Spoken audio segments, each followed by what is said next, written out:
Bismillahirrahmanirrahim. Assalamualaikum warahmatullahi wabarakatuh. Saya Alrian Reza Fatur Rahman dengan NIM 200101399 2C Ilmu Komunikasi. Izinkan saya untuk mempresentasikan mata kuliah Pendidikan Agama Islam dengan materi Iman dan Takwa. Sebelumnya saya ingin mengucapkan terima kasih kepada Ibu Siti Nur Islamiyah SPD MPD sebagai dosen pengampu karena kesempatan yang sudah diberikan, dan terima kasih juga kepada teman-teman mahasiswa sekalian. Baiklah, langsung saja saya mulai. Iman secara etimologi berasal dari kata kerja amana yu'minu imanan, artinya percaya. Secara terminologi, membenarkan dengan penuh keyakinan dan ikhlas dalam hati, mengucapkan dan mengikrarkan dengan lisan, dan mempraktekkan dengan tingkah laku. Jadi, pengertian iman kepada Allah yaitu dengan membenarkan dengan hati bahwa Allah Subhanahu wa Ta'ala itu benar-benar ada dengan segala sifat-sifatnya dan kesempurnaannya. Kemudian, pengakuan itu diucapkan dengan lisan dan dibuktikan dengan amal perbuatan secara nyata, yakni dengan menjalankan perintah dan menjauhi larangannya.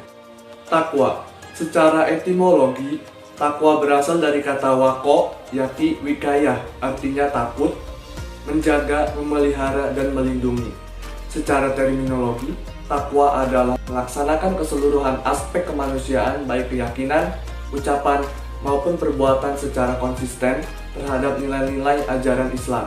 Dalam istilah lain, takwa adalah sikap mental seseorang yang selalu ingat dan waspada terhadap sesuatu dalam rangka memelihara dirinya dari dosa dan selalu berusaha melakukan perbuatan-perbuatan yang baik benar, pantang berbuat salah, dan melakukan kejahatan terhadap orang lain, diri sendiri, dan lingkungan.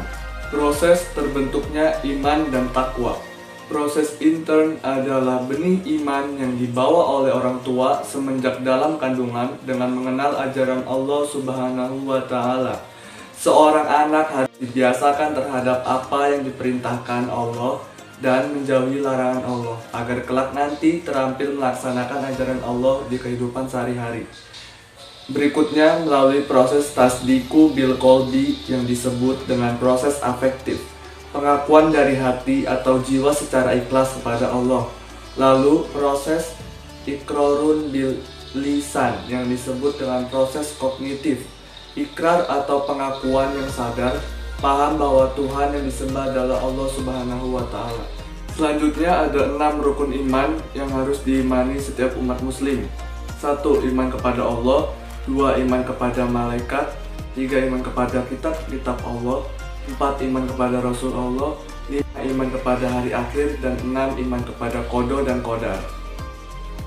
Ruang lingkup rukun iman. Para ulama membagi ke dalam 4 pembahasan, yaitu 1.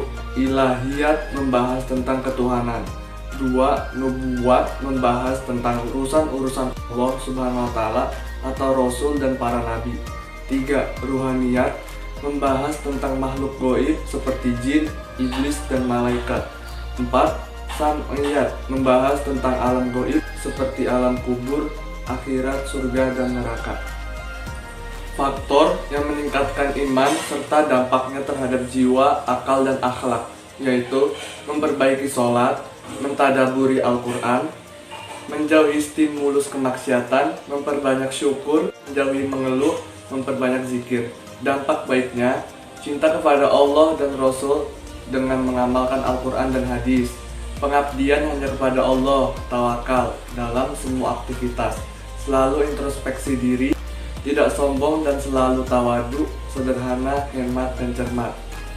Faktor yang merusak iman serta dampaknya terhadap jiwa, akal, dan akhlak, yaitu syirik dalam beribadah kepada Allah Subhanahu wa Ta'ala, mengundi nasib dan bermain sihir, menjadikan agama dan hukum Islam sebagai bahan candaan, fasik, melakukan perbuatan dosa dan maksiat, hubud dunia, mencintai kesenangan dunia dan mengabaikan bekal akhirat, kufur nikmat, tidak pandai bersyukur kepada Allah Subhanahu wa Ta'ala atas karunia yang diberikan Allah Subhanahu wa Ta'ala.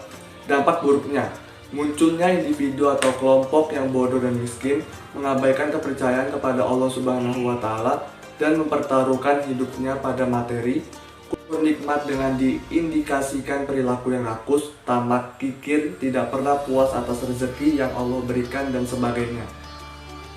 Cara memperbaiki krisis iman antara lain menjauhkan diri dari hal-hal yang dilarang Allah Subhanahu wa Ta'ala, menumbuhkan sikap sabar dan syukur, memiliki sikap pemaaf, memiliki rasa malu, seimbang antara keyakinan, ucapan, dan perbuatan.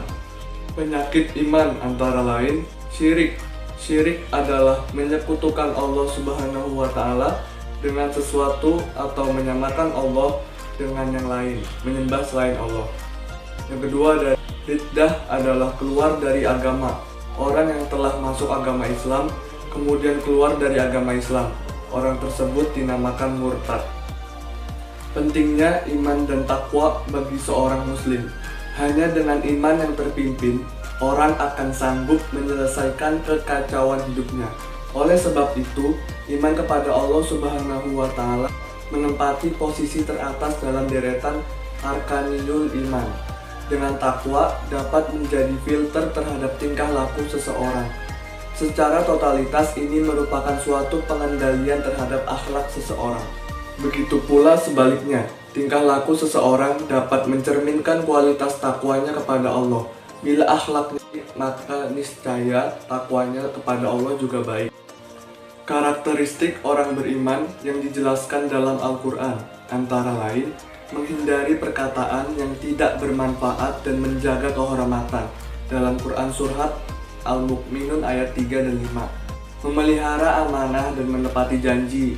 Quran Surat Al-Mu'minun ayat 6, berjihad di jalan Allah Subhanahu wa Ta'ala dan suka menolong. Quran Surat Al-Anfal ayat 74, tidak meninggalkan pertemuan sebelum meminta izin. Quran Surat An-Nur ayat 62, jika disebut nama Allah Subhanahu wa Ta'ala maka hatinya bergetar. Dalam Quran Surat Al-Anfal ayat 2, tertib dalam melaksanakan sholat dan selalu jaga keutamaannya. Quran Surat Al-Mu'minun ayat 2 dan 7. Iman dan takwa melahirkan sikap tawakal sebagai implementasi dari judgment and decision making. Pengaruh iman dan takwa akan membentuk perilaku tawakal pada seorang muslim sebagai dasar diri dalam menjalani kehidupan. Sebagaimana yang sudah tertera dalam Al-Quran, antara lain Quran Surat Al-Fatihah ayat 1-7, iman dan takwa melenyapkan kemusyrikan. Quran Surat An-Nisa ayat 78, iman dan takwa menanamkan berani menghadapi kematian. Quran Surat Al-Ra'du ayat 28, iman dan takwa memberikan ketentraman jiwa. Quran Surat Al-Baqarah ayat 5, iman dan takwa memberikan keuntungan. Quran Surat An-Nahl ayat 97, iman dan takwa mewujudkan kehidupan yang baik, hayatan thayyibah. Kesimpulan, iman adalah membenarkan dan meyakinkan dengan hati, diucapkan oleh lisan, dan diamalkan dengan perbuatan.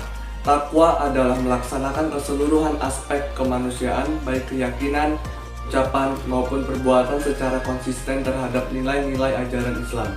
Keimanan dan ketakwaan seseorang berbanding lurus dengan akhlak seseorang, atau dengan kata lain, semakin baik keimanan dan ketakwaan seseorang, maka keimanan dan ketakwaan seseorang akan semakin baik pula.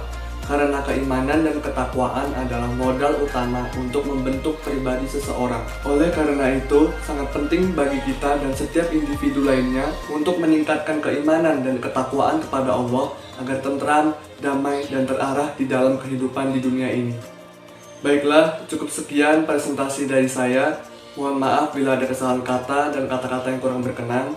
Terima kasih. Wassalamualaikum warahmatullahi wabarakatuh.